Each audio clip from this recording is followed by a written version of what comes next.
God, the eliminating models of God. You learn Sanskrit, go back to your scripture, go back to your Vedas and realize that God is one. Division in Islam is prohibited. We understand the concept of God in Hinduism. Quran is the most positive book. Every day, more than 3,000 fetuses are being aborted in India after they identified that they're females. According to the statistics of 1996, US Department of Justice, 2,730 women are being raped every day. Every 32 seconds, one woman is being raped. I've been raped in US until the time I'm here. Islam has the solutions to the problems of the West.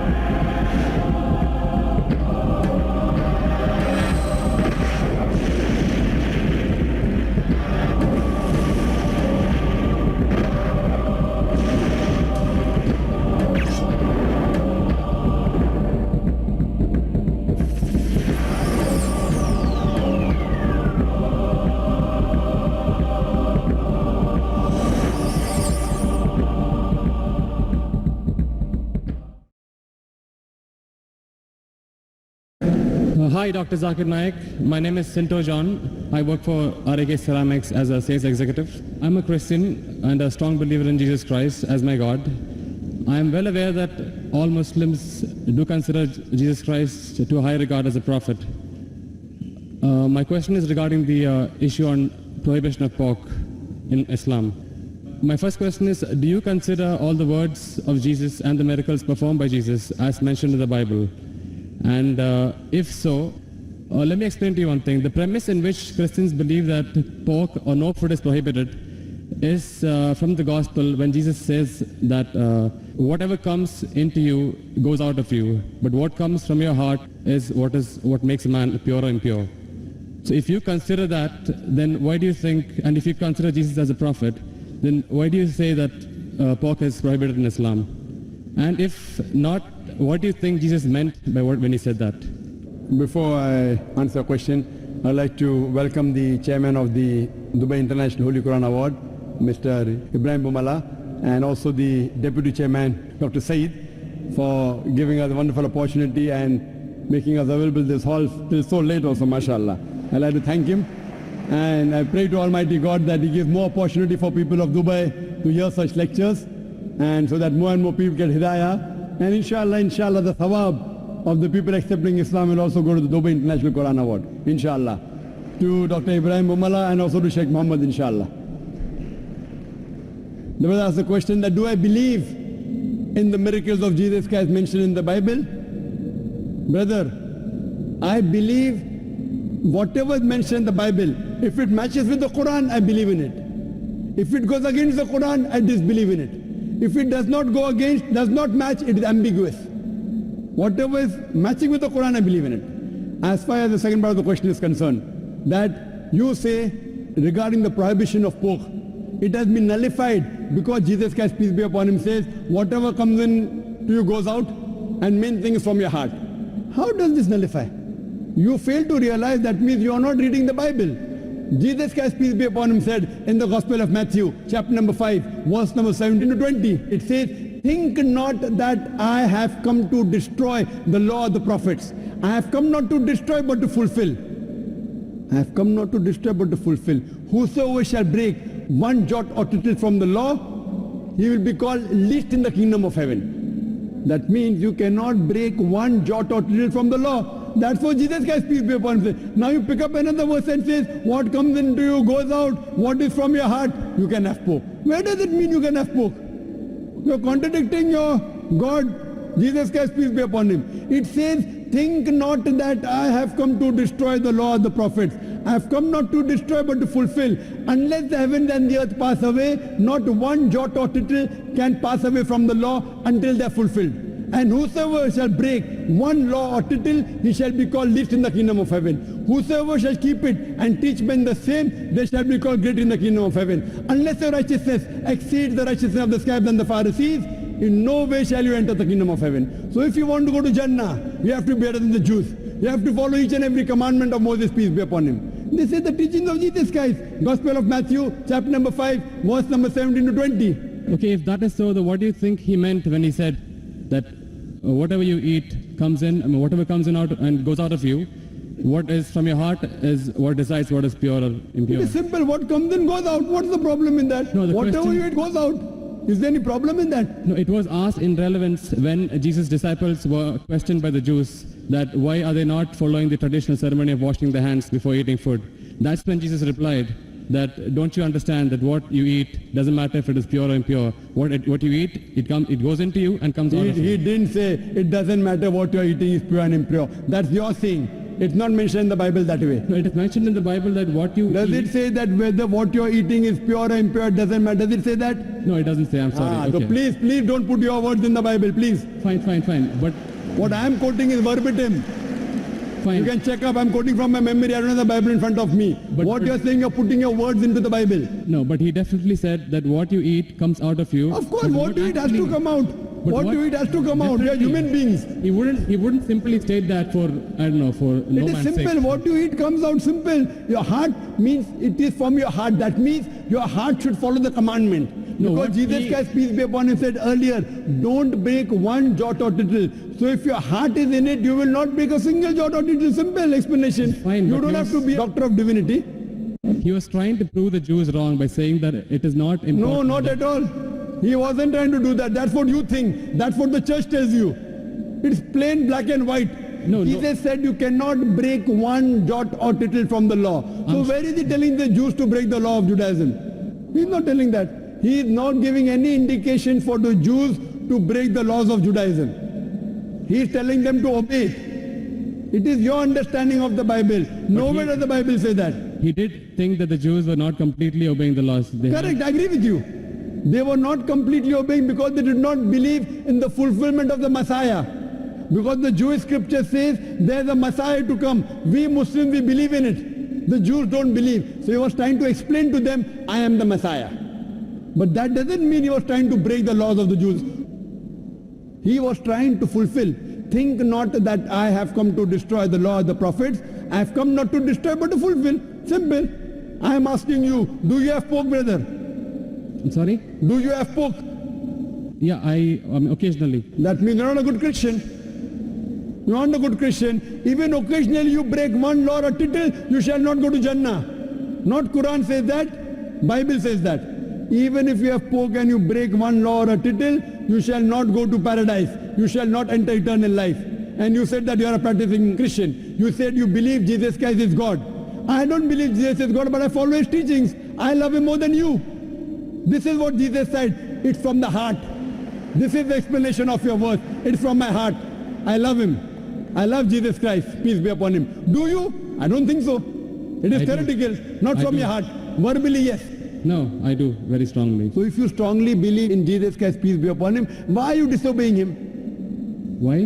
Why are you disobeying him? I don't think I am disobeying him until now. But I'm quoting you from the Bible, Gospel of Matthew chapter 5 verse 17. Think not I have come to destroy the law of the prophets. And I've given you quotation from Leviticus chapter 11 verse 7 to 8, Deuteronomy chapter 14 verse number 8, Book of Isaiah chapter 65 verse number 2 to 5. References. Okay, if that's the case, in the Old Testament it is said that an eye for an eye, a tooth for a tooth. But what did Jesus Christ say? If somebody slaps you, show him the other side. Now isn't that like a defying of the law? No, it's not defying. I will give you, what you're quoting is references from the Gospel of Matthew chapter number 5 verse number 38. Okay. I will give the quotation. I don't want the quotation, I want the answer for my question. But first I'll give the quotation reference, then I'll give the answer, na? Fine. I always give with proof. You believe without proof, you can do that. I am a man of proof. With references from your scripture. Okay. Gospel of Matthew chapter number 5 verse number 38. It has been said of the old times that eye for an eye and tooth for a tooth. But I say unto you, whosoever takes a shirt, give him the cloak. Whoever walks with you 1 mile, walk with him twain. Whosoever offers you one cheek, offer him the other. That's it. It doesn't mean that he's going against it. But he's showing it has been said of the old times. But those two laws don't correspond. They are totally different. They're totally against each other. But those things, what Jesus Christ, peace be upon him, said, is trying to get remedy. People misunderstood. They misunderstood the law. An eye for an eye and tooth for a tooth means there should be justice. That doesn't mean someone by mistake, a child is playing cricket and if the ball hits the eye, that doesn't mean you break his eye. People misunderstood the message. He was correcting it. Same way how you misunderstood the message that Jesus said I spoke. Where did he say I spoke? It means that people misunderstood. They are following the law by the letter, not by the spirit. What you have to realize that it means that if by mistake someone is playing cricket and suppose the ball hits the eye, that doesn't mean that you have to take the eye of the boy. So you have to follow the law in the spirit. And you have to see the meaning of it. That's important. That's what Jesus Christ, peace be upon him, tried to explain. I'm asking the question, will you follow Jesus Christ, peace be upon law today? If someone slaps you on one cheek, will you offer the other? There are many people waiting in the queue. Will you do that? I'm sorry? There are many people waiting in the queue. Okay. Will you follow Jesus' law? If someone slaps you, will you offer the other? No, but that is wrong then. According to me, it is wrong. According to you, it is correct, now. You believe Jesus Christ is your God, peace be upon him. Yes. If someone slaps you, will you offer the other cheek and come on the stage here? We'll have many people slapping you. I didn't understand actually. It's not clear. That verse of the Bible also says someone slaps you on one cheek, offer the other. Yeah. Do you believe in that law? I do, yes. So if someone slaps you, will you offer the other cheek? Exactly. If I don't, that means I'm disobeying his laws. That's it. Okay. Suppose if I tell that from today, everyone will come and hit you on the cheek. Maybe once or twice you'll offer. Will you offer always? Well, that depends on my depth of the faith. I mean, if I'm really strong believer, then I would definitely offer. Is any Christian worth the name born today who will keep on offering his cheek? I have not met anyone. Do you agree that 30,000 people here, 30,000 slaps, will you take? But believe me, there are really true believers who would. I am asking you, will you? Leave us others, will you? I don't know. That means not a believer. That's what we realize it is. I don't know. Therefore, what we realize that every prophet came and for remedy. Today, Muhammad Sallallahu Alaihi Wasallam has come and he said, depending upon the situation, if it's by mistake, an eye for an eye and tooth for a tooth is wrong. If it is required, sometimes you can offer your cheek, but not always. If you offer the cheek, where is justice? If that way someone kills you, you allow them to kill again. Is this justice? It's not justice at all. Depending upon the situation, you have to keep on changing. Therefore, I say that I believe in the teachings of Jesus Christ, peace be upon him, which match with the Quran. If it doesn't match with the Quran, what I say, it's an interpolation, it's a concoction, it's a fabrication. Because everything written in the Bible is not the word of God. According to scholars of Christianity, they say there are many interpolations in the Bible, there are many concoctions, there are many fabrications. According to Christian journals, they say there are 50,000 errors in the Bible. How many? 50,000. So therefore, I don't consider Bible to be the word of God. There are many unscientific things mentioned in the Bible. If you read the book of Genesis, I can give a lecture only on the contradictions, on unscientific things. I don't consider word of God. Do you consider Bible to be the word of God? Yes. Okay. Now do in the book of Genesis, chapter number 1. Yes. Verse number 16. It says, Almighty God created two lights. The greater light, the sun, to rule the day. The lesser light, the moon, to rule the night. Bible says the light of the moon is its own light. Do you believe in that? The light of the moon is? Is its own light. Do you believe in that? No. That we don't believe in the Bible. Bible says in the book of Genesis, chapter number 1, verse number 14, Almighty God, He created the earth on the third day, created the sun on the fourth day. That means the earth and vegetables came before and sun came later on. Do you know science, brother? I'm sorry? Do you know science? Yes. The Bible says earth came first and then came sun. Is it correct? I don't know. No. Scientifically, is it correct? The earth came first and? Then the sun came. Earth came on the third day, sun came on the fourth day. Is it possible? We know the sun is the parent body in the solar system. All the planets that revolve around the sun, they are the bodies from the sun. You know the Big Bang? Yes. So it is created simultaneously. But the Bible says earth on the third day, along with vegetables, sun on the fourth day. How can the vegetables survive without sunlight? Is it possible? If God can make it that way, why not? But do you believe in that? See what God can do, but will God do something which is wrong? Illogical thing God will do. See, reasoning with God, I don't think it is in our scope. It is beyond our scope. It is not in your scope, but in the scope of human beings like me. God has to be logical. You can't be illogical. Then if you say illogical, then you believe every monkey, any stone, any tree is God. But what What our brothers in India do, everything is God for them. And then you say, don't argue with God, don't reason with God. So then you start worshipping the stone also. Brother, you can't be illogical. Seek ye the truth shall free you. Thank you. So hope you seek the truth, brother. Sure. I appreciate the patience of the questioners. Should we have the next question from the sister? Good evening. My name is Mylene. I'm working in printing industry. I really praise God for your life, Dr. Naik. And I truly believe that you are an army of God. And I feel so blessed to be here. Thank you. Yes, I'm a mujahid. Mujahid means soldier of God. I consider myself a soldier of God. And thank you, because I say I'm a mujahid. I'm a da'i and a servant of God. Jazakallah. Sister, do you have any questions? Yes. According to Jeremiah 29:11, for God knows the plan He has prepared for each and every one of us, plans to prosper us and not to harm us, plans to give us hope and a future. That's why some of women, we believe that they have a gift of celibacy, wherein you know that nuns and some women, they're very happy unmarried. That's because they have a gift of celibacy.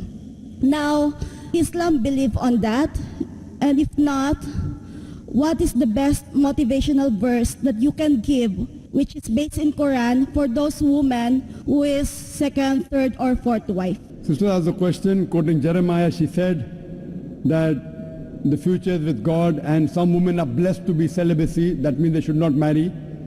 And what do you have to say, and what does the Quran say about that? Sister, in Islam, there is no monasticism in Islam. You cannot renounce the world. Our beloved Prophet said that anyone who does not marry is not of me. According to me, it is compulsory to marry in Islam. The Prophet said anyone who does not marry is not of me. To marry is compulsory. Regarding those women who are blessed, you know, you are referring to the nuns, correct, sister? Nuns, yes. Now if you see the statistics of the priest, those who have given up the world, the fathers and the nuns, in England, the statistics say that more than 60% of the priests and the nuns, they involve in adultery. More than 60% even involved in homosexuality. So what is this celibacy you're talking about? Medically, it's not possible. Medically, it's not possible for a woman or a man to remain virgin throughout the life without indulging in illicit sex. It's not possible. Because sex hormones are being liberated, sister. It may look to the world that she is following celibacy. It's not possible. It's not possible. Because sex hormones are being liberated, sister. So therefore, if you see the statistics, that is the reason the Protestants, what they say, a priest can marry. It is the Catholics who say that the nuns and the fathers cannot marry. But the pastors in Protestantism, they can marry. If you are a Catholic, they say that you should not marry. But in the Bible, nowhere does it say that you should not marry. Jesus Christ never said that you should lead a life of celibacy. That is the reason in Islam, marrying is compulsory, and the Prophet said, a person who does not marry is not of me. Hope that answers the question, sister. Yeah, thank you. And one more. Do you believe in the second coming of Jesus Christ? Sister asked the question that, do I believe in the second coming of Jesus Christ? Yes, I believe. It's mentioned in the Bible, he'll come again. It's mentioned in the Quran also, he'll come again. But what is the reason that Jesus Christ, peace be upon him, will come again? The reason is because, as Allah subhanahu wa ta'ala says in the Quran, in Surah Nisa, chapter number 4, verse number 158, Allah subhanahu wa ta'ala raised up Isa alayhi salam alive. Jesus Christ alive. The reason is, he was the only messenger whose followers as a whole mistook that he claimed divinity. All the other messengers, none of their followers as a whole misunderstood that the messenger was God. Because there was a misunderstanding in the followers, Almighty God raised him up alive. It's further mentioned in Surah Ma'idah, chapter number 5, verse number 116. Jesus Christ, peace be upon rest to Almighty God. On that day I will come in the second coming, and I will bear witness. I never told them to worship me, but I said, U'budullah, worship Allah, Rabbi wa Rabbukum, who's my Lord and your Lord.